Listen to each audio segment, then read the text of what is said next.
Welcome to today's Triple Z. The Triple Z podcast is a daily program that you can use to help you fall asleep each night. Just turn down the volume, lay back, relax, and enjoy as you fall asleep. Little Women is a classic novel written by American author Louisa Alcott. It was originally published in 2 volumes in 1868 and 1869 and has since become one of the most beloved and enduring works of American literature. The novel is set in Concord, Massachusetts, during the Civil War era, and it draws heavily on Alcott's own experiences and the lives of her 3 sisters. The novel follows the lives and adventures of these 4 sisters as they grow into womanhood, face various challenges, and learn important life lessons. Little Women deals with themes such as family, love, friendship, and the pursuit of individual dreams, while also exploring the societal expectations placed on women in the 19th century. If you enjoy our program, please be sure to write us a review on your podcast platform and share us with a friend. You both might sleep just a little better at night. Our website is Triple Z, that's 3zs.media. You can also like and share our content on Facebook or our Instagram account ZZZ Media Podcast. Music for today's episode was provided by the Sleep Channel on Spotify and Apple Music. Chapter 5, Being Neighborly. "What in the world are you going to do now, Joe?"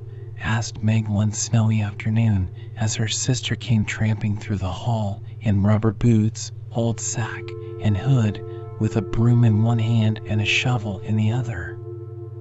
"Going out for exercise," answered Joe with a mischievous twinkle in her eyes. "I should think 2 long walks this morning would have been enough. It's cold and dull out, and I advise you to stay warm and dry by the fire, as I do," said Meg with a shiver. "Never take advice. Can't keep still all day, and not being a pussycat, I don't like to doze by the fire. I like adventures, and I'm going to find some." Meg went back to toast her feet and read Ivanhoe, and Joe began to dig paths with great energy. The snow was light, and with her broom she soon swept a path all round the garden for Beth to walk in when the sun came out and the invalid dolls needed air. Now, the garden separated the Marches' house from that of Mr. Lawrence. Both stood in a suburb of the city, which was still country-like, with groves and lawns, large gardens, and quiet streets. A low hedge parted the 2 estates. On one side was an old, brown house, looking rather bare and shabby, robbed of the vines that in summer covered its walls and the flowers which then surrounded it. On the other side was a stately stone mansion, plainly betokening every sort of comfort and luxury, from the big coach house and well-kept grounds to the conservatory and the glimpses of lovely things one caught between the rich curtains. Yet it seemed a lonely, lifeless sort of house, for no children frolicked on the lawn, no motherly face ever smiled at the windows, and few people went in and out, except the old gentleman and his grandson. To Joe's lively fancy, this fine house seemed a kind of enchanted palace, full of splendors and delights which no one enjoyed. She had long wanted to behold these hidden glories, and to know the Lawrence boy, who looked as if he would like to be known if he only knew how to begin. Since the party, she had been more eager than ever, and had planned many ways of making friends with him, but he had not been seen lately, and Joe began to think he had gone away, when she one day spied a brown face at an upper window, looking wistfully down into their garden, where Beth and Amy were snowballing one another. "That boy is suffering for society and fun," she said to herself. "His grandpa does not know what's good for him and keeps him shut up all alone. He needs a party of jolly boys to play with, or somebody young and lively. I've a great mind to go over and tell the old gentleman so." The idea amused Joe, who liked to do daring things and was always scandalizing Meg by her queer performances. The plan of going over was not forgotten. And when the snowy afternoon came, Joe resolved to try what could be done. She saw Mr. Lawrence drive off, and then sallied out to dig her way down to the hedge, where she paused and took a survey. All quiet, curtains down at the lower windows, servants out of sight, and nothing human visible but a curly black head leaning on a thin hand at the upper window. There he is, thought Joe, poor boy. All alone and sick this dismal day. It's a shame. I'll toss up a snowball and make him look out, and then say a kind word to him. Up went a handful of soft snow, and the head turned at once, showing a face which lost its listless look in a minute as the big eyes brightened and the mouth began to smile. Joe nodded and laughed and flourished her broom as she called out, "How do you do? Are you sick?" Laurie opened the window and croaked out as hoarsely as a raven, "Better, thank you. I've had a bad cold and been shut up a week." "I'm sorry. What do you amuse yourself with?" "Nothing. It's still as tombs up here." "Don't you read?" "Not much. They won't let me." "Can't somebody read to you?" "Grandpa does sometimes, but my books don't interest him, and I hate to ask Brooke all the time." "Have someone come and see you then." "There isn't anyone I'd like to see. Boys make such a row, and my head is weak." "Isn't there some nice girl who'd read and amuse you?" "Girls are quiet and like to play nurse." "Don't know any." "You know us," began Joe, then laughed and stopped. "So I do." "Will you come, please?" cried Laurie. "I'm not quiet and nice, but I'll come if Mother will let me." "I'll go ask her." "Shut the window, like a good boy, and wait till I come." With that, Joe shouldered her broom and marched into the house, wondering what they would all say to her. Laurie was in a flutter of excitement at the idea of having company, and flew about to get ready, for as Mrs. March said, he was a little gentleman, and did honor to the coming guest by brushing his curly pate, putting on a fresh color, and trying to tidy up the room, which in spite of half a dozen servants, was anything but neat. Presently there came a loud ring, then a decided voice, asking for Mr. Laurie, and a surprised-looking servant came running up to announce a young lady. "All right, show her up. It's Miss Joe," said Laurie, going to the door of his little parlor to meet Joe, who appeared, looking rosy and quite at her ease, with a covered dish in one hand and Beth's 3 kittens in the other. "Here I am, bag and baggage," she said briskly. "Mother sent her love, and was glad if I could do anything for you. Meg wanted me to bring some of her blancmange. She makes it very nicely, and Beth thought her cats would be comforting. I knew you'd laugh at them, but I couldn't refuse. She was so anxious to do something." It so happened that Beth's funny loan was just the thing, for in laughing over the kits, Laurie forgot his bashfulness and grew sociable at once. "That looks too pretty to eat," he said, smiling with pleasure as Joe uncovered the dish and showed the blancmange surrounded by a garland of green leaves and the scarlet flowers of Amy's pet geranium. "It isn't anything, only they all felt kindly and wanted to show it. Tell the girl to put it away for your tea. It's so simple you can eat it, and being soft, it will slip down without hurting your sore throat. What a cozy room this is. It might be if it was kept nice, but the maids are lazy, and I don't know how to make them mind. It worries me, though. I'll write it up in 2 minutes, for it only needs to have the hearth brushed, so and the things made straight on the mantelpiece, so and the books put here, and the bottles there, and your sofa turned from the light, and the pillows plumped up a bit. Now then, you're fixed. And so he was, for, as she laughed and talked, Joe had whisked things into place and given quite a different air to the room. Laurie watched her in respectful silence, and when she beckoned him to his sofa, he sat down with a sigh of satisfaction, saying gratefully, "How kind you are. Yes, that's what it wanted. Now please take the big chair and let me do something to amuse my company." "No, I came to amuse you."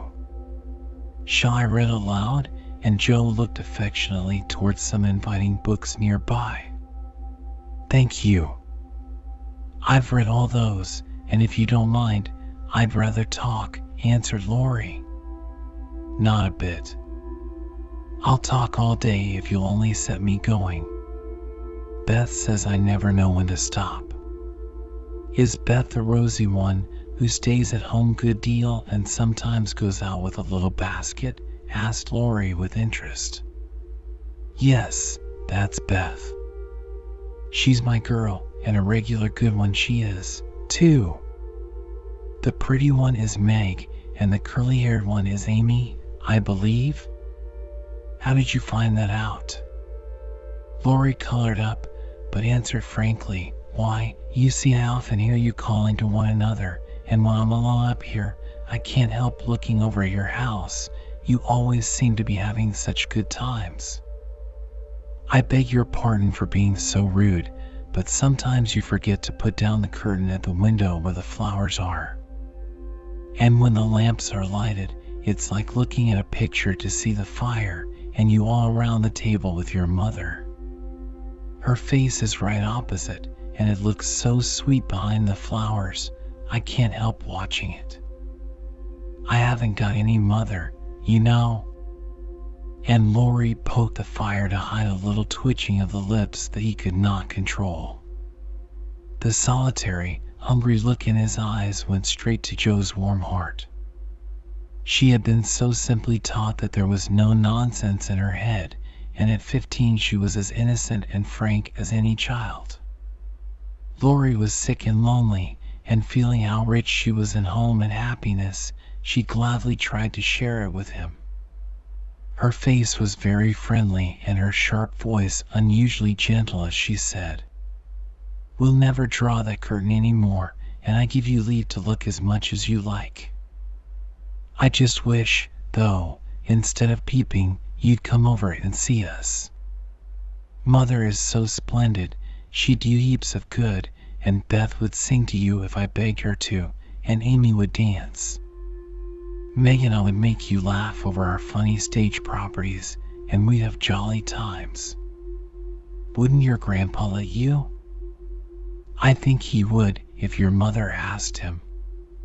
He's very kind, though he does not look so, and he lets me do what I like, pretty much, only he's afraid I might be a bother to strangers," began Laurie, brightening more and more. "We are not strangers, we are neighbors, and you needn't think you'd be a bother. We want to know you, and I've been trying to do it this ever so long. We haven't been here a great while, you know, but we have got acquainted with all our neighbors but you. You see, Grandpa lives among his books, and doesn't mind much what happens outside. Mr. Brooke, my tutor, doesn't stay here, you know, and I have no one to go about with me, so I just stop at home and get on as I can. That's bad. You ought to make an effort and go visiting everywhere you are asked, then you'll have plenty of friends and pleasant places to go to. Never mind being bashful. It won't last long if you keep going." Laurie turned red again, but wasn't offended at being accused of bashfulness, for there was so much goodwill in Joe it was impossible not to take her blunt speeches as kindly as they were meant. "Do you like your school?" asked the boy, changing the subject, after a little pause, during which he stared at the fire and Joe looked about her, well pleased.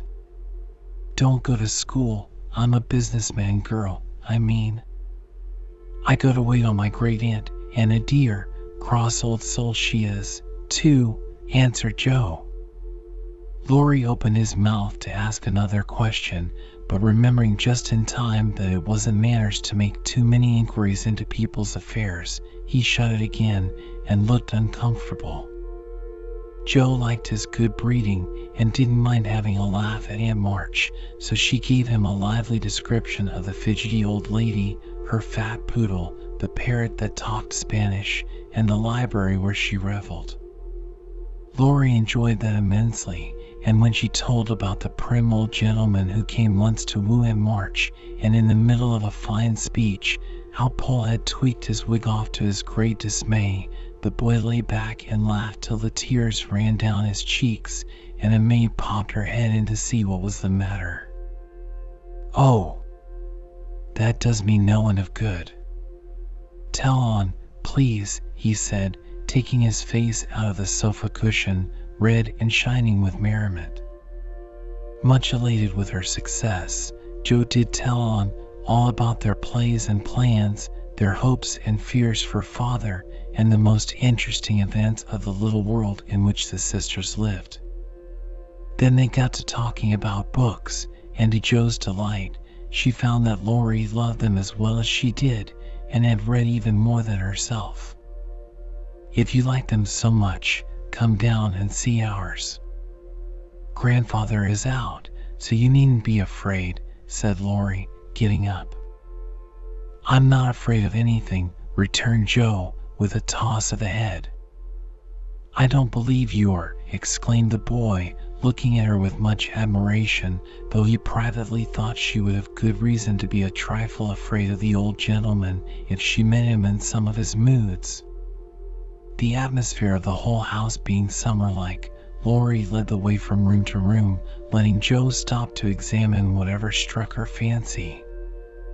And so, at last they came to the library, where she clapped her hands and pranced, as she always did when especially delighted.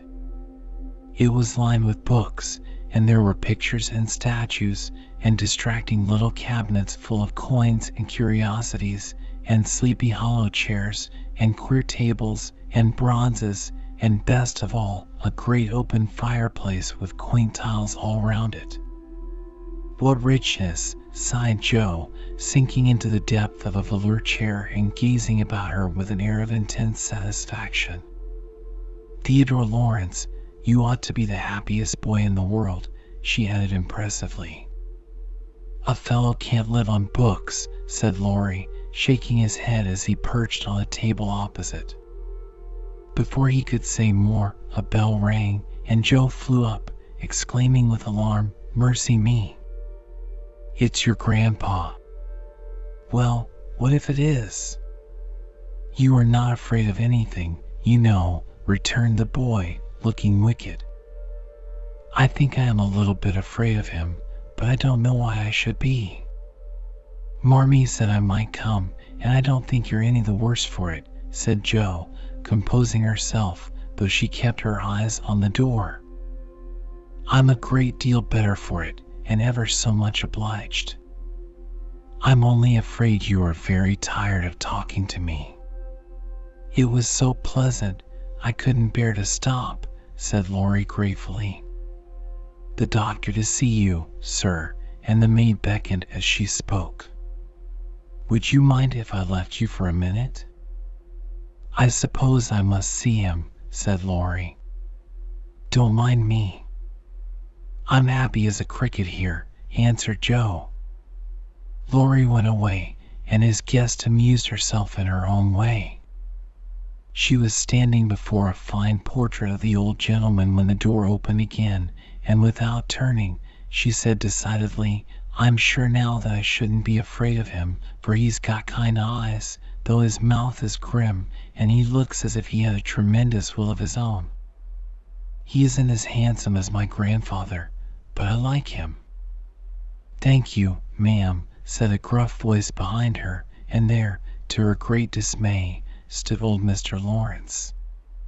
Poor Joe blushed till she couldn't blush any redder, and her heart began to beat uncomfortably fast as she thought what she had said.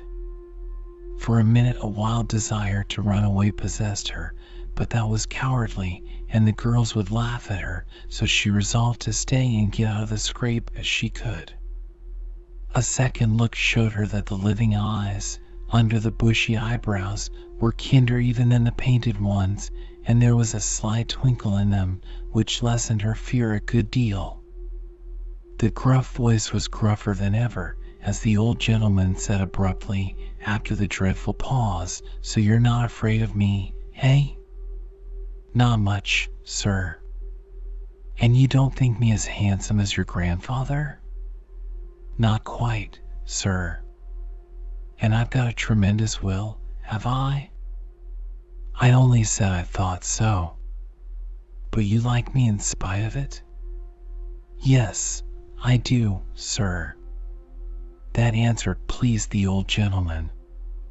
He gave a short laugh, shook hands with her, and, putting his finger under her chin, turned up her face, examined it gravely, and let it go, saying with a nod, "You've got your grandfather's spirit, if you haven't his face."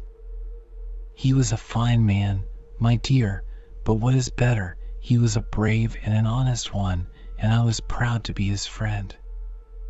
"Thank you, sir," and Jo was quite comfortable after that, for it suited her exactly. "What have you been doing to this boy of mine, hey?" was the next question, sharply put. "Only trying to be neighborly, sir." And Jo told how her visit came about. "You think he needs cheering up a bit, do you?" "Yes, sir, he seems a little lonely, and young folks would do him good perhaps. We are only girls, but we should be glad to help if we could, for we don't forget the splendid Christmas present you sent us," said Jo eagerly. "Tut, tut, tut. That was the boy's affair. How is the poor woman?" "Doing nicely, sir." And off went Jo, talking very fast, as she told all about the Hummels, in whom her mother had interested richer friends than they were. Just her father's way of doing good. "I shall come and see your mother some fine day. Tell her so. There's the tea bell, we have it early on the boy's account. Come down and go on being neighborly. If you'd like to have me, sir. Shouldn't ask you if I didn't."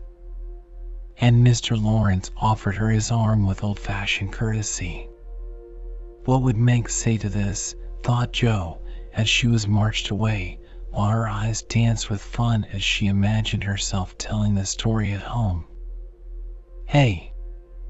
Why, what the dickens has come to the fellow?" said the old gentleman, as Laurie came running downstairs and brought up with a start of surprise at the astounding sight of Jo arm in arm with his redoubtable grandfather. "I didn't know you'd come, sir," he began, as Jo gave him a triumphant little glance. "That's evident, by the way you rack it downstairs. Come to your tea, sir, and behave like a gentleman."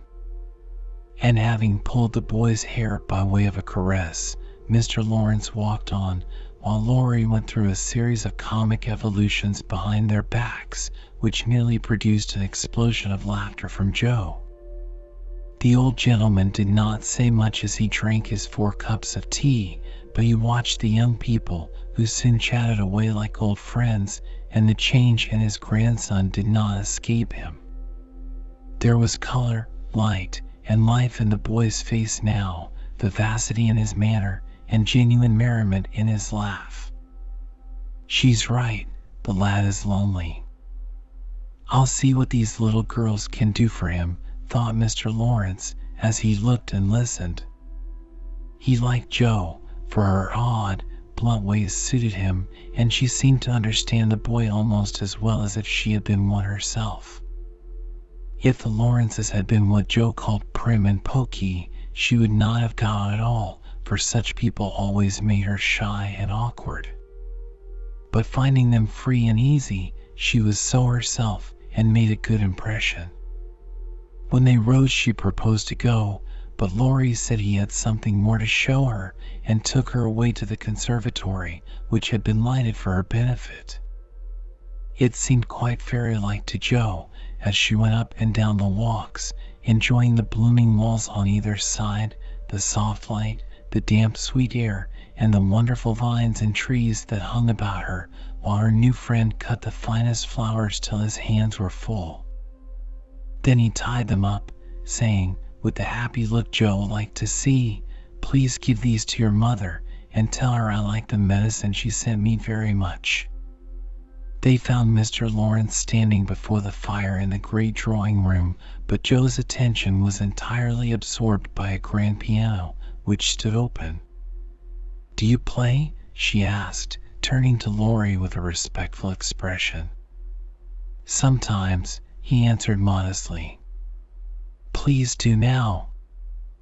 I want to hear it, so I can tell Beth." "Will you first?" "Don't know how. Too stupid to learn, but I love music dearly." So Laurie played and Jo listened, with her nose luxuriously buried in heliotrope and tea roses. Her respect and regard for the Lawrence boy increased very much, for he played remarkably well and didn't put on any airs. She wished Beth could hear him, but she did not say so, only praised him till he was quite abashed, and his grandfather came to his rescue. That will do, young lady. Too many sugar plums are not good for him. His music isn't bad, but I hope he will do as well in more important things." "Going? Well, I'm much obliged to you, and I hope you'll come again." "My respects to your mother." "Good night, Dr. Jo." He shook hands kindly, but looked as if something did not please him. When they got into the hall, Jo asked Laurie if she had said something amiss. He shook his head. "No, it was me. He doesn't like to hear me play." "Why not?" "I'll tell you some day. John is going home with you, as I can't." "No need of that. I am not a young lady, and it's only a step. Take care of yourself, won't you?" "Yes, but you will come again, I hope?" "If you promise to come and see us after you are well." "I will." "Good night, Laurie." "Good night, Jo. Good night." When all the afternoon's adventures had been told, the family felt inclined to go visiting in a body, for each found something very attractive in the big house on the other side of the hedge. Mrs. March wanted to talk of her father with the old man who had not forgotten him. Meg longed to walk in the conservatory. Beth sighed for the grand piano, and Amy was eager to see the fine pictures and statues. "Mother, why didn't Mr. Lawrence like to have Laurie play?" asked Jo, who was of an inquiring disposition. "I am not sure, but I think it was because his son, Laurie's father, married an Italian lady, a musician, which displeased the old man, who was very proud. The lady was good and lovely and accomplished, but he did not like her, and never saw his son after he married. They both died when Laurie was a little child, and then his grandfather took him home. I fancy the boy, who was born in Italy, is not very strong, and the old man is afraid of losing him, which makes him so careful.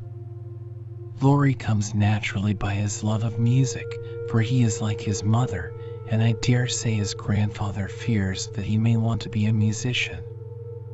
At any rate, his skill reminds him of the woman he did not like, and so he glowered as Jo said." "Dear me, how romantic!" exclaimed Meg. "How silly," said Jo. "Let him be a musician if he wants to, and not plague his life out sending him to college when he hates to go. That's why he has such handsome black eyes and pretty manners, I suppose." "Italians are always nice," said Meg, who was a little sentimental. What do you know about his eyes and his manners? You never spoke to him, hardly, cried Joe, who was not sentimental.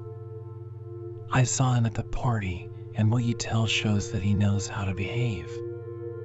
That was a nice little speech about the medicine mother said him. He meant the blanc mange, I suppose. How stupid you are, child. He meant you, of course. Did he? And Joe opened her eyes as if it had never occurred to her before. I never saw such a girl.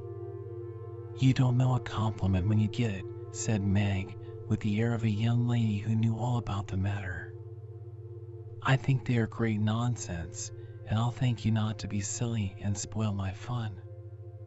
Laurie's a nice boy and I like him, and I won't have any sentimental stuff about compliments and such rubbish. We'll all be good to him because he hasn't got any mother, and he may come over and see us, mayn't he, Marmee? Yes, Joe, your little friend is very welcome, and I hope Meg will remember that children should be children as long as they can. I don't call myself a child, and I'm not in my teens yet, observed Amy. What do you say, Beth? I was thinking about our Pilgrim's Progress, answered Beth, who had not heard a word. How we got out of the slough and through the wicket gate by resolving to be good, and up the steep hill by trying, and that maybe the house over there, full of splendid things, is going to be our palace beautiful. We have got to get by the lions first, said Joe, as if she rather liked the prospect.